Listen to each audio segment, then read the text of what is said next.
बिस्मिल्लाहिर्रहमानिर्रहीम। अस्सलामुअलैकुम दोस्तों, मैं हूं बिलाल और आज फिर मैं आपके लिए नॉलेज से भरपूर वीडियो लेकर हाज़िर हुआ हूं। उम्मीद करता हूं कि अगर आप ये वीडियो एंड तक देखते हैं तो आपके नॉलेज में भरपूर इजाफा होगा। इसीलिए हमारी इस वीडियो को एंड तक लाजमी देखें और इस वीडियो को एक लाइक ज़रूर कर दें। तो चलिए अपनी वीडियो शुरू करते हैं। आज हम बात करने जा रहे हैं करेंसी नोट्स के बारे में और साथ ही साथ हम आपको ये भी बताएंगे कि असली और नकली नोट की पहचान किस तरह की जाती है। सबसे पहले बड़े बड़े गट्टों में रुई लाई जाती है। इसके बाद एक बड़े मिक्सचर में डालकर अच्छी तरह लिक्विड लाया जाता है। जब ये अच्छी तरह मिक्स हो जाती है तो इससे नोट में इस्तेमाल होने वाला कागज़ बनाया जाता है। कागज़ को बनाते वक्त साथ ही साथ इसमें असली नोट वाली तार और वाटर मार्क लगा दिया जाता है। कागज़ बनने का अमल पूरा होने के बाद इसका क्वालिटी टेस्ट किया जाता है, जिसमें कागज़ में लगी तार और वाटर मार्क को चेक किया जाता है।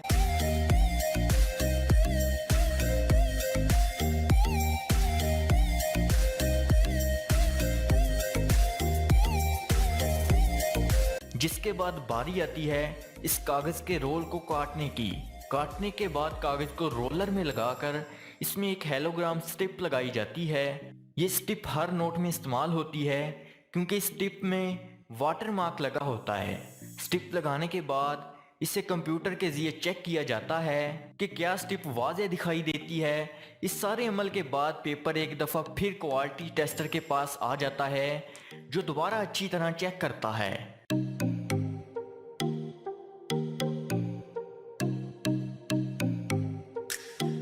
इसके बाद पेपर के बंडल को एक कन्वेयर पर रखा जाता है, जो एक एक करके पेपर को आगे भेजता है, जिसमें आगे प्रिंटिंग की जाती है। प्रिंटिंग के लिए एक वर्कर हर रंग को अलग-अलग मशीन में लगाता है। प्रिंटिंग के बाद नोट के पेपर को फिर से चेक किया जाता है ताकि प्रिंटिंग में कोई गलती ना हो रही हो, और प्रिंटिंग कलर अच्छी तरह चेक किया जाता है। प्रिंटिंग का अमल पूरा होने के बाद बारी आती है सीरियल नंबर की, जिसके लिए पेपर को एक ऐसी मशीन में रखा जाता है जो ऑटोमेटिकली इस पर सीरियल नंबर प्रिंट करती जाती है।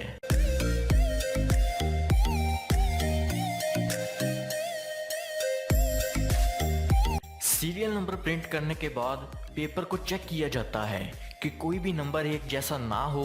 जब ये सारे काम कर लिए जाते हैं तो पेपर को चेक किया जाता है कि कोई मिसिंग ना हो रही हो, और इन सब के बाद बारी आती है पेपर को नोट की शक्ल देने की, जिसके लिए पेपर को कटिंग मशीन में रखा जाता है, जो कि पेपर को नोट के साइज में काट देती है।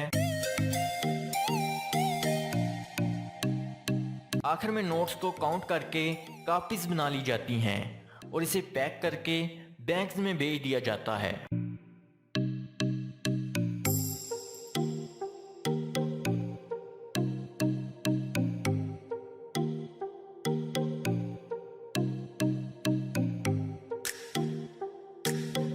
दूसरे नंबर पर हम बात करने जा रहे हैं सिक्कों की, जो कीमत में तो कम होते हैं लेकिन नोट से कई साल ज़्यादा तक चलते हैं। नोट 6 महीने साल तक सही चल सकता है, इसके बाद इसकी हालत बहुत ख़राब हो जाती है, जबकि सिक्के 20 साल तक चल सकते हैं। सिक्के बनाने के लिए सबसे पहला काम सिक्के का डिज़ाइन होता है, जिसे नेगेटिव और पॉजिटिव कहा जाता है। डिज़ाइन मुकम्मल होने के बाद एक डाई को लेज़र मशीन में रखा जाता है और कंप्यूटर के जरिए डाई पर वो डिज़ाइन छाप दिया जाता है। इसके बाद सिल्वर और कॉपर की दांतों को भट्टी में डालकर पिघला लिया जाता है और इस पिघली हुई दांत को एक मशीन से निकाला जाता है, जो इस दांत को एक मोटे राड की शक्ल में निकालती है।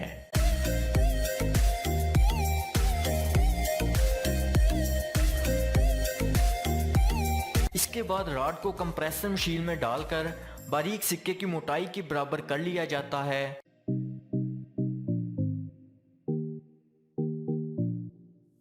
फिर इसे एक ऐसी मशीन में से निकाला जाता है जो इसे सिक्के के साइज में गोल काटती जाती है।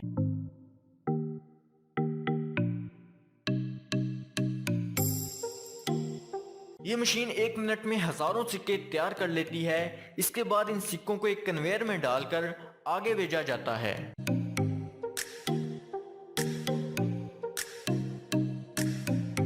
जहां इन सिक्कों को पॉलिश करके कंप्यूटर की मदद से इनका वजन चेक किया जाता है।